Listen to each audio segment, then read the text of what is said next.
Commander Han stood on the bridge of the Earth defense ship Horizon, watching his world burn.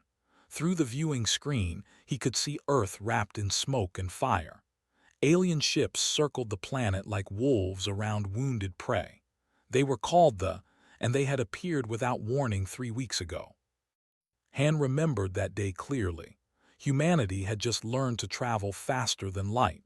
They had built their first colony on a distant planet. People celebrated in the streets. Children dreamed of touching alien stars. Then they came, and the dreams turned to ash. They were conquerors. Their ships were massive, covered in dark metal that seemed to eat light itself. Their weapons turned Earth's orbital stations into clouds of debris in minutes. The human fleet fought back with everything they had. It was not enough, not even close. "Sir, we have lost contact with the lunar base," reported Lieutenant from his station. His voice shook. Han could not blame him. They were all terrified. "How many ships do we have left?" Han asked, though he already knew the answer would hurt.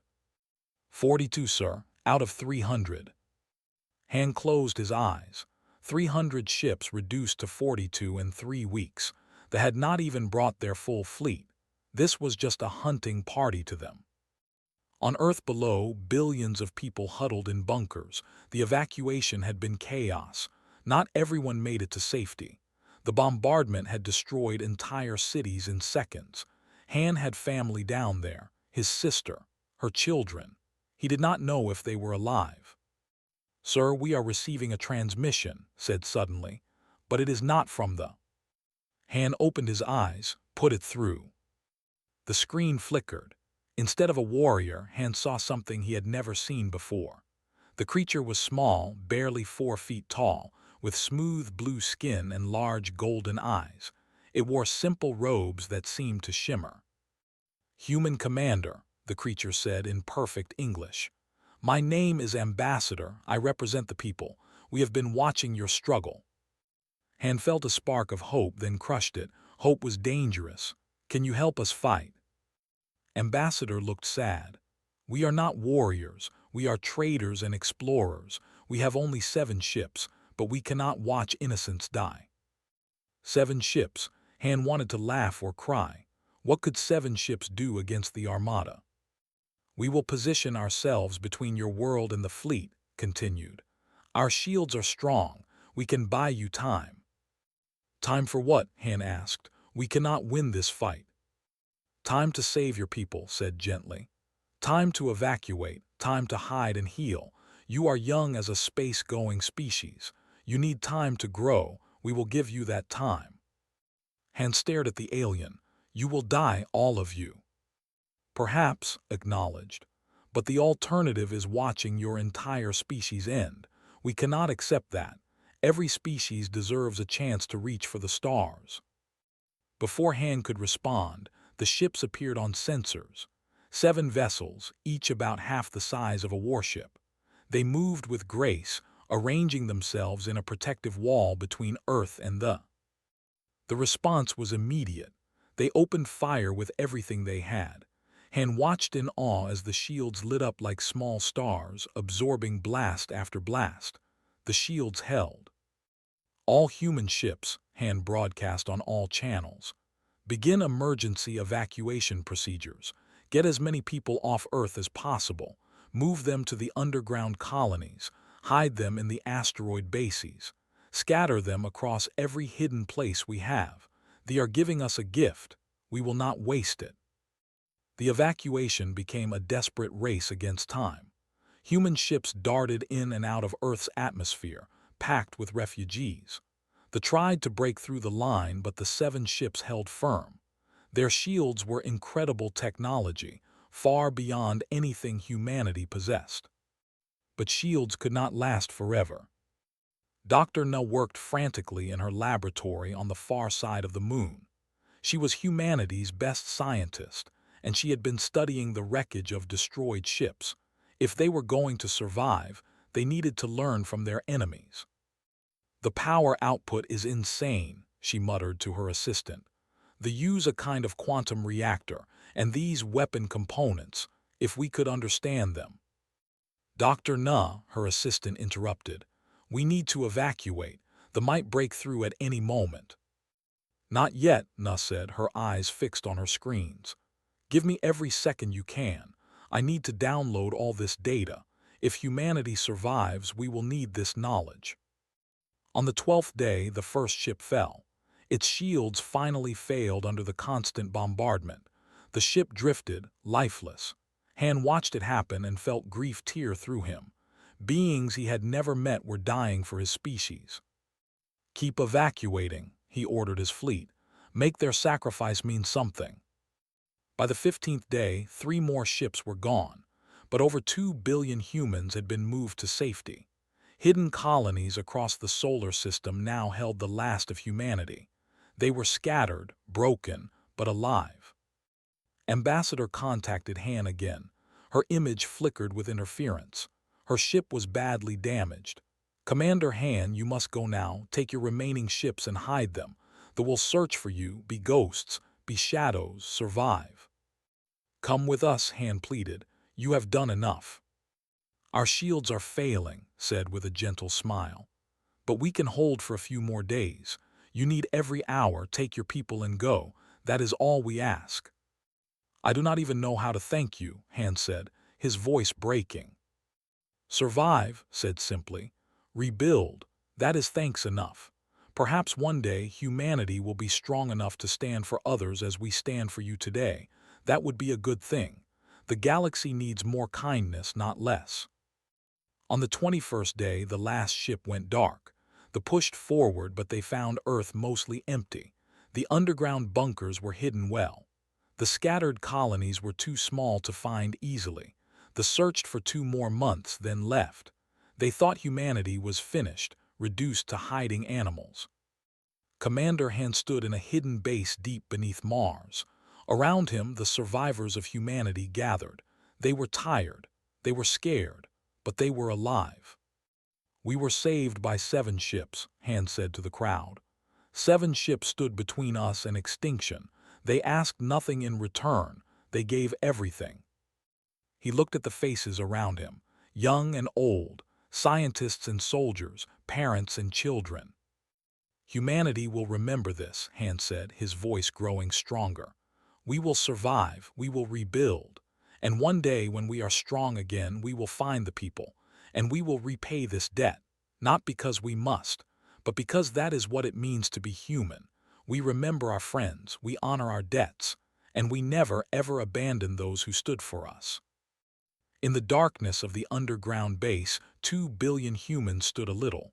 They had lost their world, but they had not lost themselves, and that meant everything. 100 years passed slowly for humanity. They lived in shadows and silence, scattered across a dozen hidden colonies. Children grew up in underground cities on Mars, in hollowed asteroids, in sealed habitats on the moons of Jupiter. They learned their history from those who remembered Earth burning. They were taught one lesson above all others: never forget what they gave us. Admiral was the grandson of Commander Han. He had never seen Earth's surface. He was born in the Mars Colony 7, deep beneath the red soil. His grandfather had died when was 15, but not before passing on the story. The old man had gripped his hand and whispered, "Find them, help them, promise me."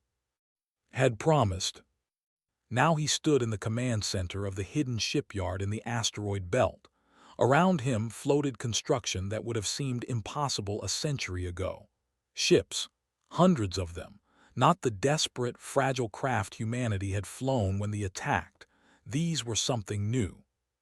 The last dreadnought is complete, reported engineer, a woman whose entire life had been devoted to building these vessels. She was thin and tired, but her eyes shone with pride. All 400 ships are operational. 400 ships, each one carrying technology that mixed shield designs with reverse-engineered weapons. Humanity had spent a century learning from the fragments of the battle. Dr. Na's daughter, Dr. Mi, had continued her mother's work. The old scientist had died 30 years ago, but not before teaching her daughter everything she knew. They are beautiful, said, looking at the sleek warships. They did not look like the crude vessels of old Earth. These ships seemed to flow like water, their hulls made from materials that could repair themselves. Their weapons were precise and devastating. Their shields could take punishment that would have shattered the old fleet in seconds. But had not built this fleet for war. He had built it for a promise. Captain entered the command center. He was old now, his hair white, his face lined with years of searching.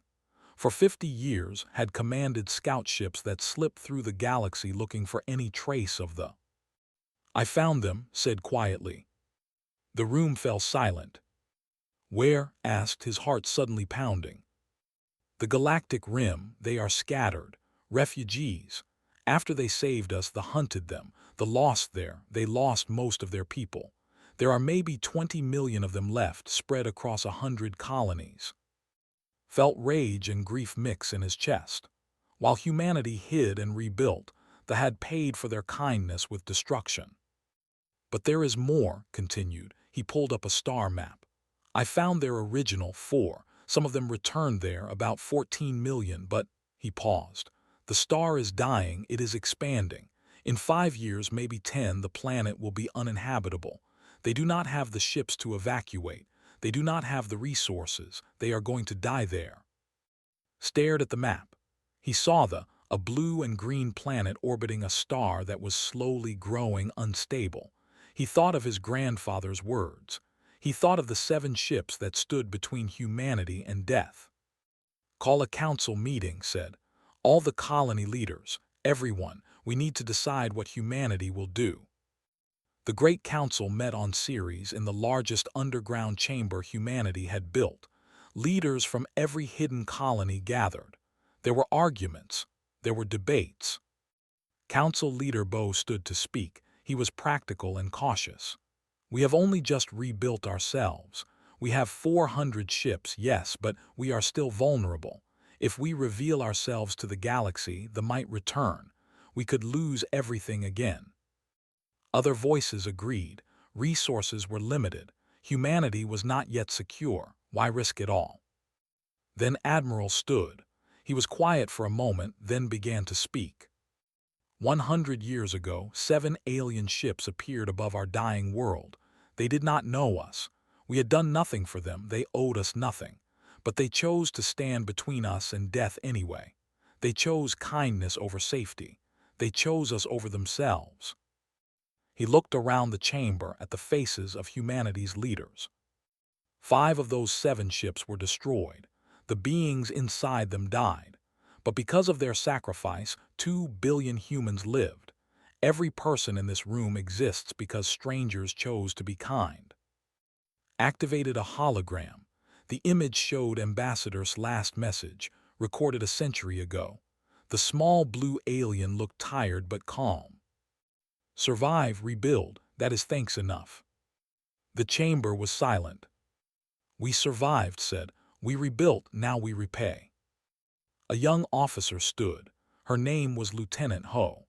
"My great-grandmother was on one of the last evacuation ships from Earth. She lived because they bought us 3 more days. I am here because 7 ships chose kindness. My children are here because of that choice. What are we if we do not answer when our friends need help?" More people stood.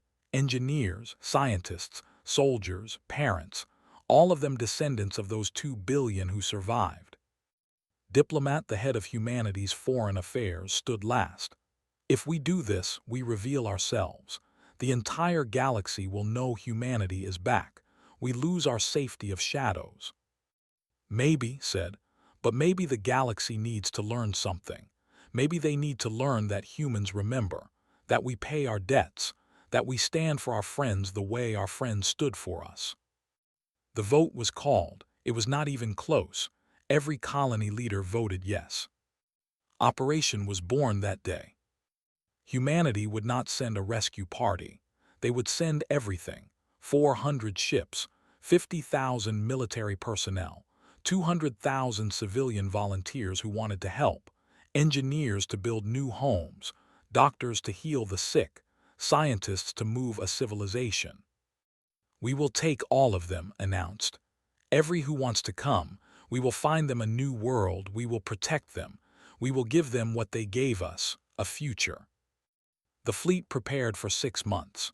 12 massive ships were converted into city carriers. Each one could hold over 1 million people. Food, water, medicine, supplies, everything the might need was loaded. Engineer worked 18-hour days making sure every ship was perfect. They saved us with 7 ships, she told her team. We will save them with 400. That seems fair. Dr. Me prepared medical facilities. She had never met but she had studied their biology from the old records. She would be ready to help them. Captain prepared the navigation. He knew the way to 4. He had visited it in secret, watching them from afar, noting their struggles. It had hurt to watch and not help, but he needed to report back to Earth first. Now help was coming. On the day of departure, Admiral stood on the bridge of the flagship. It was called the HSS Promise Keeper. The name was chosen carefully. Humanity was keeping its promise. Send the message, ordered. Across the light years, a transmission lanced toward 4. It would take weeks to arrive, but it carried words that would shake a dying people with hope. Of 4, this is the human Star Navy. A century ago you stood for us. Today we come for you. Hold on. Humanity remembers. The fleet activated their faster-than-light drives. 400 ships vanished from the asteroid belt in pulses of light. They were going to repay a debt. They were going to save their friends. And the galaxy was about to learn what it meant when humanity called you friend. The human fleet dropped out of faster-than-light travel at the edge of the system. 400 ships appeared in normal space like stars being born. Their arrival sent sensor alerts across a dozen nearby systems. Every species with detection equipment within 20 light-years suddenly knew something big had just happened. On 4, Elder Ra sat in her small dwelling and watched the sky. She was 184 years old, ancient for a. She had been captain of one of the 7 ships that defended Earth so long ago. She was one of only 12 who survived from those crews. Her assistant rushed into the room. Elder Ra, sensors detect ships, many ships. They just appeared at the system edge. Ra felt tired. More trouble, probably. They had known so much trouble in the last century. After they saved the humans, they had turned their anger on the people. They destroyed they scattered across the stars. Only in the last 20 years had some returned to 4, this secondary world that had once been a colony. But now the star was dying. The scientists said they had maybe 5 years left. The planet would become too hot to live on, and they had no ships capable of moving 14 million people. They were going to die here slowly, watching their star betray them. How many ships? Ra asked tiredly. 400, Elder, and they are broadcasting a message, for you specifically. Ra stood slowly. 400 ships meant conquerors. Maybe they were returning to finish what they started. She walked to the communications center, her old body protesting every step. Play the message, she said. The voice that came through the speakers spoke in perfect language. Elder Ra, this is Captain Sung of the human vessel Promise Keeper. We received your gift of time 100 years ago. We have come to return it. Ra's legs gave out. She sat down hard, her golden eyes wide with shock. Humans, she whispered. The humans survived. The message continued. We know your star is dying. We know you cannot evacuate. We have come with ships to take every who wishes to leave. We have prepared a new world for you. You saved us. Now we save you. Please respond. We have been looking for you for a very long time. Ra put her face in her hands and wept. Around her, others stared at the communications equipment in disbelief. The humans were supposed to be dead or scattered. Everyone said so. The humans were too primitive to survive the attack, but here they were, 400 ships, coming to help. Send a response, Ra said, wiping her eyes. Tell them Elder Ra remembers them. Tell them to come home. The human fleet moved into the system with careful precision. Captain Sung stood on his bridge and watched 4 grow larger on the screens. It was a beautiful planet, blue and green with white clouds, but he could see the star, too. It was swollen, its light taking on an orange tint. The scientists were right. This world had less than 5 years. Prepare landing parties, Sung ordered. Medical teams, engineering teams, diplomatic teams. We do this carefully and we do it right. Admiral's flagship led the fleet into orbit, watched dozens of vessels approach. They were small ships, old and worn. These people had so little left, it made his heart ache. A shuttle from the surface requested permission to dock, granted it immediately. He went to the docking bay himself, bringing only a few officers with him. This moment needed to be personal, not formal. The airlock opened. An old walked through. She was small, barely reaching his chest. Her blue skin had faded with age and she moved slowly, but her golden eyes were bright with emotion.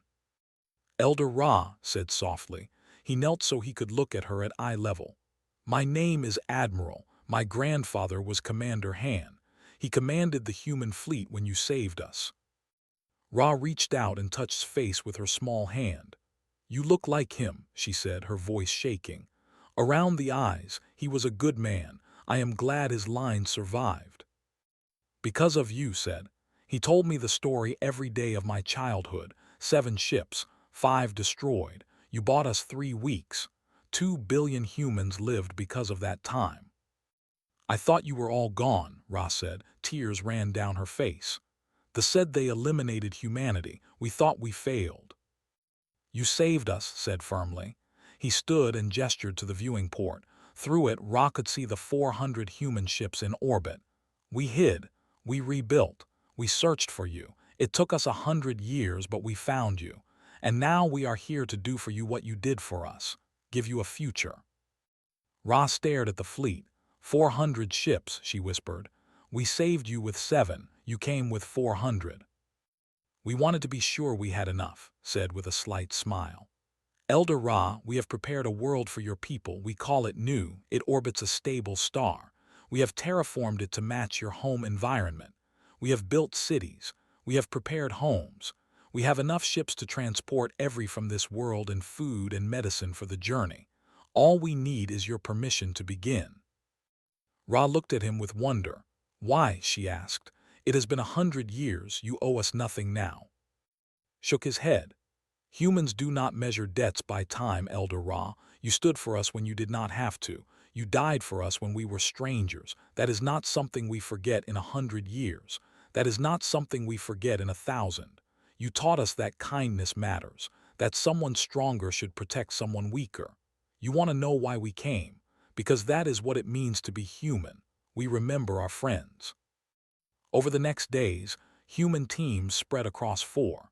Engineers set up evacuation processing centers. Doctors established medical stations. Diplomats met with community leaders to coordinate the massive movement of people. Lieutenant Ho worked at one of the evacuation centers, helping families board the transport ships. A young child approached her, holding a small toy. Are you really human? The child asked in broken galactic standard. I am, Ho said, kneeling down. My teacher says humans are warriors. She says you fought the and won. We fought them, Ho said carefully. But we did not win back then. We lost. Your people saved us. The child looked confused. Then why are you here? Ho smiled. Because when someone saves your life, you do not forget. Even if it takes 100 years, you come back. You help them when they need help. That is what good people do. The child thought about this. My people saved you. Now you save my people. That is nice. Yes, Ho said, that is nice. Dr. Mi ran medical checks on thousands of. Many were sick from radiation as the dying star poured out more and more energy. She treated them all, working 20-hour days. Her team had brought equipment specifically designed for physiology. You studied us, one of the doctors said in amazement, watching me work. You learned our biology. Of course, Mi said. We have been preparing to find you for decades. We wanted to be ready to help. For decades, the doctor shook his head. Your dedication is remarkable. You died for us, Mi said simply. The least we could do was be ready when we found you. Engineer oversaw the loading of supplies onto the transport ships. Food, water, medicine, clothing, tools, everything they might need. She made sure each ship was stocked perfectly. Captain worked with the navigators, coordinating the fleet for the journey to New. It would take 3 months of travel. He wanted everything perfect. You have thought of everything, one navigator said in wonder. We have had a century to plan, said. We wanted to do this right. Within 2 months, the evacuation was complete. All 14 million were aboard human ships. The elderly and sick were given the best medical care. Families were kept together. Possessions and treasures were carefully packed and stored. On the last day, Elder Ra stood on the surface of 4 one final time. She looked at the orange star overhead. Goodbye, old home, she whispered. Admiral stood beside her. Ready? He asked gently. Ra nodded. Take us to our new home. Show us this world you built for us. As they boarded the last shuttle, Ra turned to. Will you tell me about your grandfather, about Commander Han? I will tell you everything, promised. We have 3 months of travel. I will tell you how humanity survived, how we grew, how we never stopped looking for you. The fleet departed 4 in perfect formation. 400 ships carrying the last of the people toward a new future. Behind them, the dying star continued its slow expansion. But they were safe. Humanity had kept its promise. The human fleet was 2 weeks into their journey to New when the alarm started screaming. Captain Sung was on the bridge of the Promise Keeper when the sensors lit up with contact warnings. Ships dropping out of faster-than-light travel, reported the sensor officer. Multiple contacts, very large signatures. Admiral arrived on the bridge within seconds. How many? 200 ships, sir, and they match the profiles in our database. The officer's face went pale. Admiral, they are. A cold silence fell over the bridge. The species that had nearly destroyed humanity a century ago. The species that had killed billions. The species that had hunted thee across the galaxy for helping humans. Battle stations, said quietly. All ships, power up weapons and shields. Position the transport vessels carrying thee in the center of our formation. The warships form a protective shell around them. Throughout the fleet, human ships moved into defensive positions. The 12 massive transport carriers holding 14 million moved to the safest part of the formation. 388 warships arranged themselves in layers around the transports. On one of the transports, Elder Ra felt the ship change course and speed. She knew what it meant. She had been a ship captain once. She found a viewing port and looked out at the human fleet rearranging itself around her ship. They are protecting us, she whispered to the other around her. The humans are putting themselves between us and danger. A young male looked frightened, just like we did for them. Yes, Ra said softly, just like we did. The fleet moved into formation facing the humans. Their ships were dark and menacing, covered in weapon ports. The largest ship, a massive dreadnought twice the size of any human vessel, moved to the front. A communication signal came through. Admiral ordered it displayed on the main screen. A commander appeared. The creature was large and reptilian, covered in dark scales. Its eyes were cold and yellow. Humans, the commander said. Its voice was harsh and full of contempt. We destroyed you a century ago. You should have stayed dead. Leave this system immediately. The worlds belong to the Empire by right of conquest. You have 12 hours to depart. Stood in front of the screen, his expression calm but his eyes hard as steel. Commander, your empire attacked us when we were learning to walk among the stars. You murdered billions of our people. You thought you destroyed us. He paused, letting the silence stretch. You were wrong. You cannot stand against us, the commander said. We have 200 warships. You may have numbers, but we have power. We have experience. We will crush you as we should have crushed you before." Smiled, it was not a kind smile. "You taught us what monsters look like. You taught us what it means to face a stronger enemy. You taught us that the universe can be cruel. Did you think we learned nothing from those lessons?" He stepped closer to the screen. "But you also taught us something else. You taught us how much we value kindness. Because after you attacked us, 7 ships appeared. 7 ships that owed us nothing. 7 ships that stood between us and death. 5 of those ships were destroyed buying time for my people to survive. Do you understand what that means, Commander?" The said nothing. "It means we know the difference between you and them. It means we spent 100 years in hiding, building, learning. It means we reverse-engineered your weapons from the debris of our destroyed fleet. It means we perfected the shield technology that showed us. It means we did not just survive. We evolved." His expression went cold. "They are under human protection now, forever. You attacked us once. You hunted them because they helped us. Those are crimes we have not forgotten.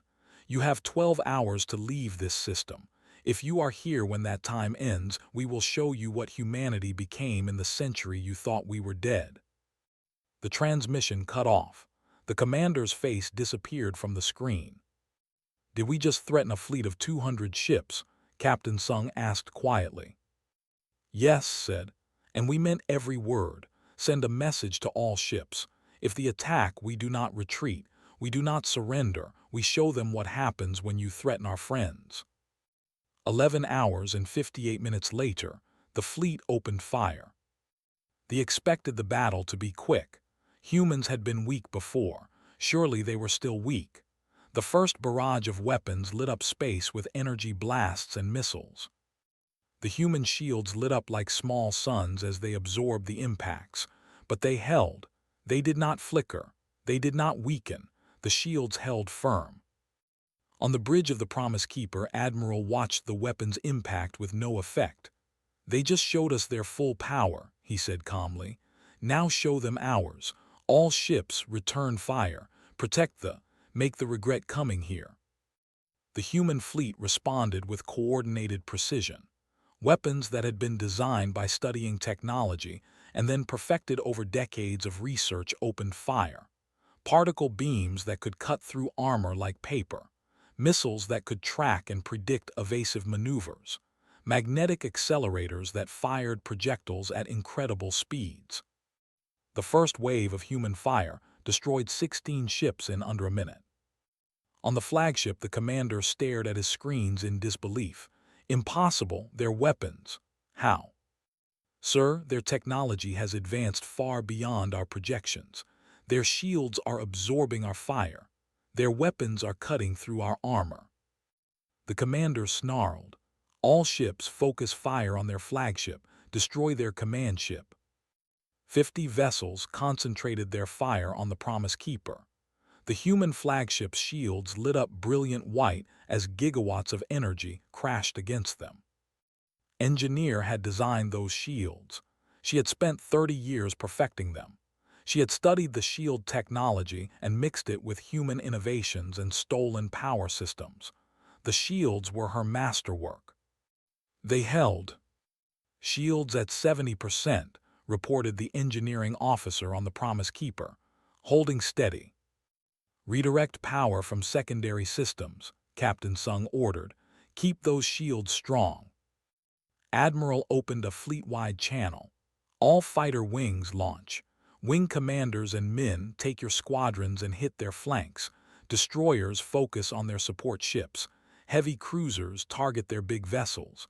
Show them what precision looks like." Human fighter craft poured from the launch bays. They were small and fast, piloted by men and women who had trained their entire lives for this moment. Wing Commander led her squadron in a spiral pattern that confused targeting systems. They struck at weapon ports and engine sections, crippling ships with surgical precision. Wing Commander Min's squadron used a tactic that had never been seen before in galactic warfare. They synchronized their fire, multiple fighters hitting the exact same point on a ship's shields simultaneously. The concentrated fire punched through and destroyed the vessel. Dr. Me watched the battle from the medical bay, her hands clenched. She was ready with supplies to treat wounded, but so far the human casualties were minimal. They were taking far more damage. On the transport ships, the watch through viewing ports. They saw human ships moving with grace and purpose. They saw ships burning and breaking apart. "They are fighting for us," one said in awe. Elder Ra nodded, tears in her eyes. "Just as we fought for them, the circle completes itself." The battle raged for 4 hours. They threw everything they had at the human fleet. Nothing worked. Human shields were too strong. Human weapons were too precise. Human tactics were too advanced. In those 4 hours, they lost 180 ships. The humans lost 7. The remaining 20 ships broke formation and fled. They activated their faster-than-light drives and disappeared into the depths of space. Admiral watched them go. He did not smile. There was no joy in this violence, but there was satisfaction in knowing they were safe. "Sir," Captain Sung said, "should we pursue?" Considered for a moment. Then he nodded. "Send a task force. 50 ships under commander. They are to follow the back toward their territory, but they are not to attack. They are to deliver a message." "What message, sir?" Turned to face the main screen. He began recording. His words would be sent to the Empire to be heard by their leaders. "Empire, 100 years ago you attacked Earth. You killed billions of humans. You thought you destroyed us. You were wrong. We rebuilt in secret. We grew strong, but we did not come seeking revenge. We came to save our friends. They are under human protection now. Forever. They saved us when we were weak. We will protect them now that we are strong." He paused, his eyes hard.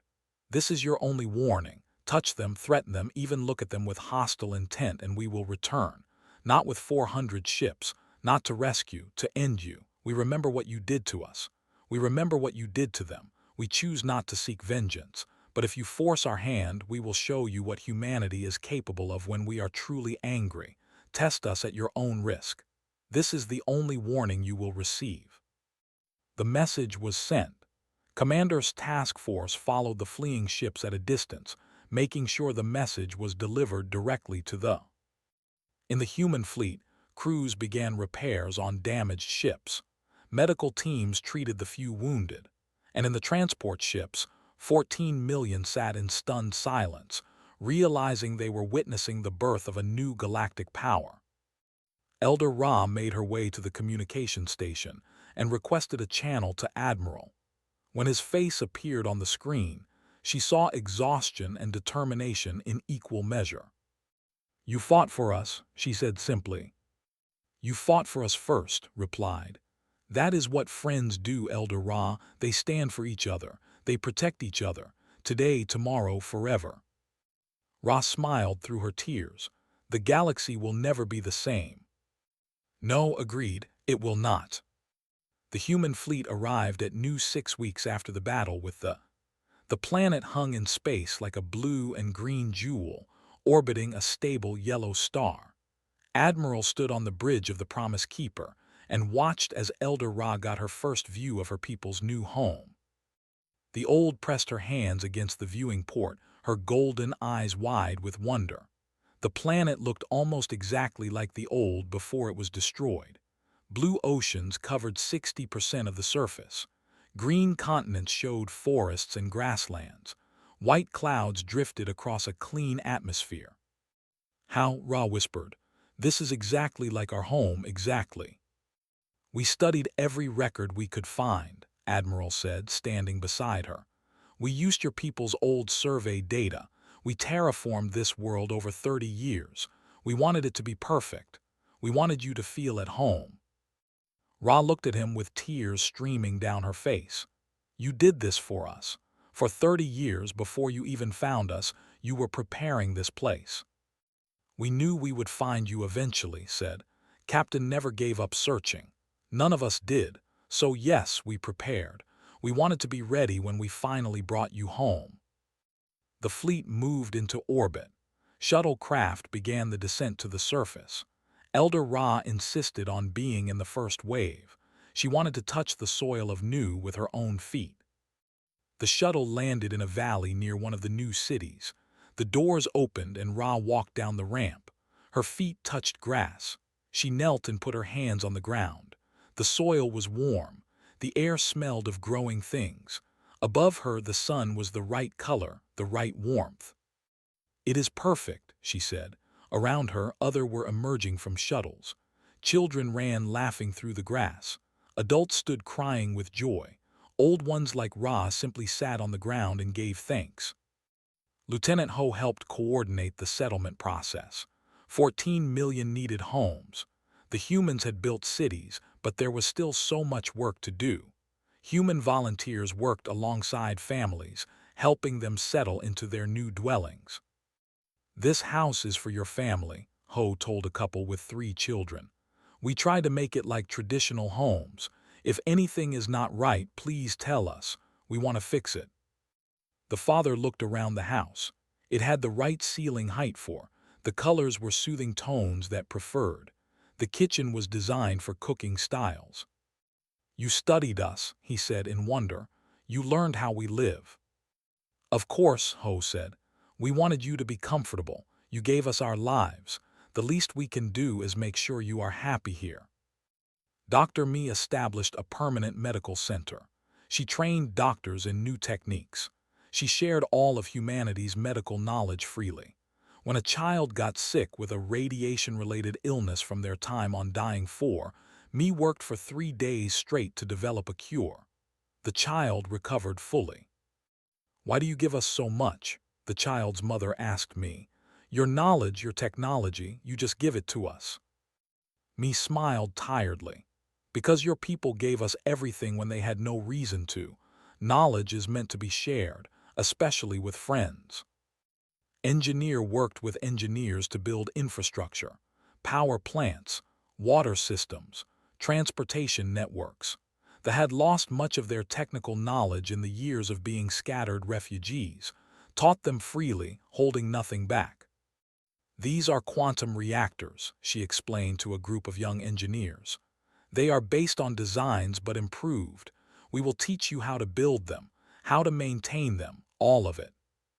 One young asked hesitantly, "You will give us this technology, just like that?" Looked surprised.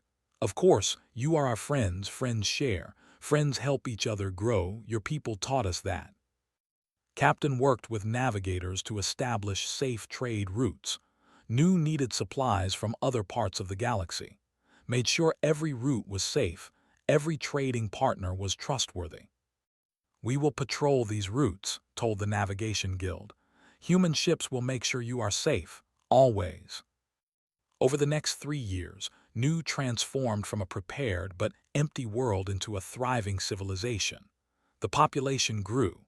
Children who had never known a stable home now ran through streets and played in parks. The old ones who remembered the original said the new world felt right. But the galaxy had noticed humanity's return. News of the battle spread. 200 warships defeated by 400 human ships. The Empire fell into chaos. Their reputation as invincible conquerors was shattered. They from dozens of systems, their power broken. Other species began reaching out to humanity. Some wanted trade. Some wanted alliances. Some simply wanted to meet these humans who had disappeared for a century and returned as a major power. Diplomat handled the flood of diplomatic contacts. She was careful and cautious. Humanity would not be taken advantage of, but they would also not be cruel conquerors. "We remember who helped us," told the Galactic Council during humanity's first appearance at their assembly. "When we were refugees and survivors, some species offered shelter. Some offered food and supplies. We remember their kindness. Those species will find humanity to be their strongest ally." She paused, looking at the assembled representatives of 100 worlds. "We also remember who tried to hunt us, who took advantage of our weakness, who laughed at our struggles. Those species should be very careful how they approach us now." The message was clear. Humanity would be a friend to the kind and a nightmare to the cruel. 5 years after the settlement of Nu, a grand memorial was built in the planet's capital city. It was a massive sculpture showing 7 ships surrounding a broken Earth. The detail was perfect. Each ship was rendered exactly as it had looked. Earth was shown as it was on that terrible day, burning but not broken. The dedication ceremony was attended by thousands. Elder Ra stood at the front, now even older but still strong in spirit. Beside her stood Admiral, now gray-haired himself. Around them were humans, and together, no longer separate species but friends. The inscription was written in both and human languages. They stood when they did not have to. They bled when it was not their fight. They gave us tomorrow, and humanity will never ever forget. Below that, in smaller letters, thank you for teaching us that mercy has the power to change galaxies. To the galaxy, remember that humans can be your greatest friend or your worst nightmare. The choice is yours. Ra read the words and smiled. Is this how you want the galaxy to see you, as both friend and threat? Nodded. We learned from the best teachers. You showed us kindness, they showed us cruelty. We choose to be kind to those who deserve kindness, but we will be terrible to those who threaten our friends. You taught us that protecting others matters. We take that lesson seriously. A young human child and a young child stood near the memorial holding hands. They represented something new, a generation that would grow up together, mixing their cultures, their ideas, their futures. Tell me the story, the child said to the human child. Tell me about the 7 ships. The human child smiled and began the tale every human child knew by heart. A long time ago, when humans were new to the stars, bad people attacked us. We were going to die. Then 7 ships appeared. Elder Ra listened to the child's voice and felt peace. The sacrifice of those ships, the deaths of her friends, had not been in vain. They had not just saved 2 billion humans. They had created something new, a friendship between species that would last forever. That night, as twin moons rose over Nu, Admiral and Elder Ra stood together looking at the stars. What happens now? Ra asked. Humanity is a power in the galaxy. What will you do with that power? Thought carefully before answering. We will explore, we will trade, we will learn, we will grow, but most importantly, we will remember. We will find species that need help and we will help them, not to control them, not to dominate them, but because that is what friends do. You taught us that. And if someone threatens you, Ra asked, then they will learn why it is better to have humanity as a friend than as an enemy, said simply. We are not warmongers. We do not seek conflict, but we will never be victims again, and we will never let our friends be victims either. Ra nodded. The galaxy is fortunate to have you in it. The galaxy is fortunate to have thee in it, replied. You showed us the way. We are just following your example. 20 years later, Elder Ra died peacefully in her sleep. She was 209 years old. The entire planet mourned. Humans and together honored her memory. She was buried on Nu in a place of honor, near the memorial she had helped dedicate. Admiral spoke at her funeral. He was an old man now himself, his hair white, his body tired, but his voice was still strong. Elder Ra taught us what it means to stand for others. She taught us that power should be used to protect, not to dominate. She taught us that kindness is not weakness. It is the greatest strength any being can possess. He looked at the crowd of thousands, humans and old and young, military and civilian. We are here today because 7 ships chose kindness over safety, because crews chose strangers over themselves. That choice echoes through time. It changed everything. It created this. He gestured to the mixed crowd, a friendship that will last forever. Humanity will never forget what they gave us, and the galaxy will never forget what humanity and the become together. 2 species, 1 purpose, to make the universe a little kinder, a little safer, a little better. As Ra's body was laid to rest, human and children planted trees around her grave. The trees would grow for centuries, a living memorial to the one who showed humanity the power of sacrifice. And above, in orbit, human and ships patrolled together. They protected they protected Earth. They protected all the worlds that called them friend. The galaxy had learned its lesson. Humans remembered their friends, and their payback could indeed shake entire worlds. But what truly shook the galaxy was not their military might. It was their capacity for loyalty, their infinite willingness to stand for those who had stood for them. In the end, that was humanity's greatest weapon, not their ships, not their shields, not their guns. Their memory, their gratitude, their refusal to abandon those who had shown them kindness. And the galaxy was better for it.